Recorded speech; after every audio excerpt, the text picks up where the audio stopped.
Hi, I'm Tommy from Beggy-PaPa's garden. Today, I have a question for you. If you are a backyard gardener looking to start a worm compost, what is the most important thing in worm composting? Yes, of course, it's the worms. Without worms, you can't start a compost. But conversely, as long as you have worms, the container and the methods aren't much of an issue. So, how do you get worms? You can purchase them from garden centers or online, but they are not free. However, if you have a flower bed or some space at home, worms are likely already present there. Today, I will show you how to create a simple trap to catch those worms. For this trap, we will be using an empty 1.2-liter plastic bottle. In my area, recycling this bottle gives you 10 cents, so the actual cost of making this trap is just 10 cents. The main tool you need is an electric drill. Use the drill to make holes in the bottle. Start with a 3mm drill bit, then switch to 10mm bit to widen the holes. This makes it easier for worms to enter and allows better air and moisture flow. Once you've drilled enough holes, the trap is ready. There is no need to make the holes perfectly neat, but if you are particular about it, feel free to do so. The reason I came up with this trap is that I have another compost container.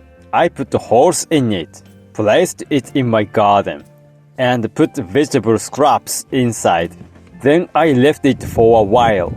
I almost forgot about it, but when I opened the lid later, I found a lot of worms inside. This was unexpected, but it seemed that the worms were attracted by the food in the container. Then I thought, if I gathered a lot of worms, the composting process will go faster. So, I plan to use this trap to collect worms from all around my garden. Next, I'll add some worm food. There's no strict requirement for what to use, but I'm adding kitchen scraps like vegetable peels, banana skins, and coffee ground.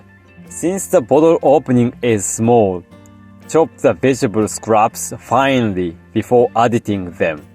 If you are using a container with a larger opening, this step isn't necessary. By the way, I freeze these vegetable scraps before adding them because once frozen vegetables are melted, they break down faster. I'm not entirely sure what this works, but it's something I always do. I'll also add a few eggshells this time. Once everything is inside, it looks like this. Now, let's bury it in the soil. Today, I'm placing it in an empty spot in this garden bed. Be careful not to disturb the other plants.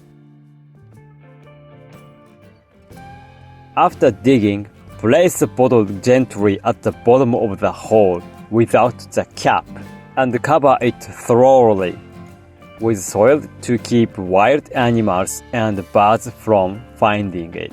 And after that, all you have to do is wait and let nature take its course.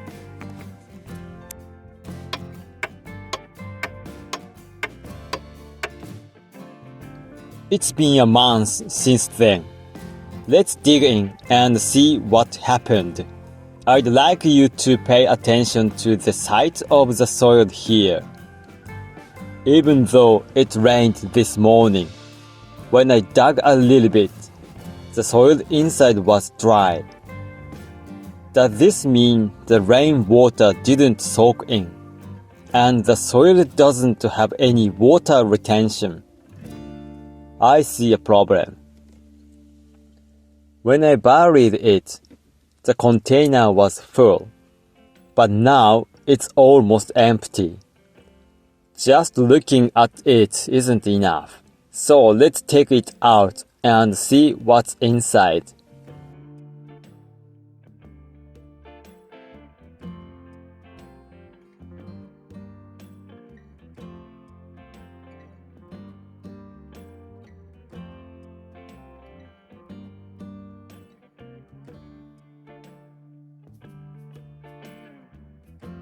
Here are all the contents from the plastic bottle, but it doesn't look too good. The vegetables have mostly lost their shape, but more importantly, I can't find any worms. The soil is damp and smells bad. I expected to find a lot of worms here, but I was wrong. Sorry.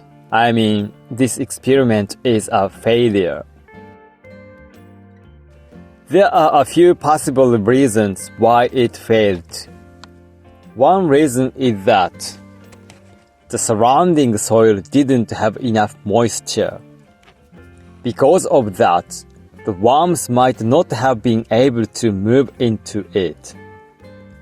Worms don't like dry conditions. The second reason could be a lack of oxygen. Gas may have built up in the plastic bottle due to decay, causing an oxygen shortage. This probably stopped the composting process, leading to rot instead. In conclusion, I learned that warm compost needs enough fresh air, sufficient moisture, and balanced materials. I'm really sorry to those who were hoping for good results. However, even though this experiment was a failure, I'll use this result to come up with a new worm crop. Thank you for watching this video. If you have any suggestions or advice, please let me know in the comments below. I'm going to share my new experiences, my challenges, and my mistakes. If you'd support me, please hit the like button and subscribe to my channel. And see you at the next video. Bye.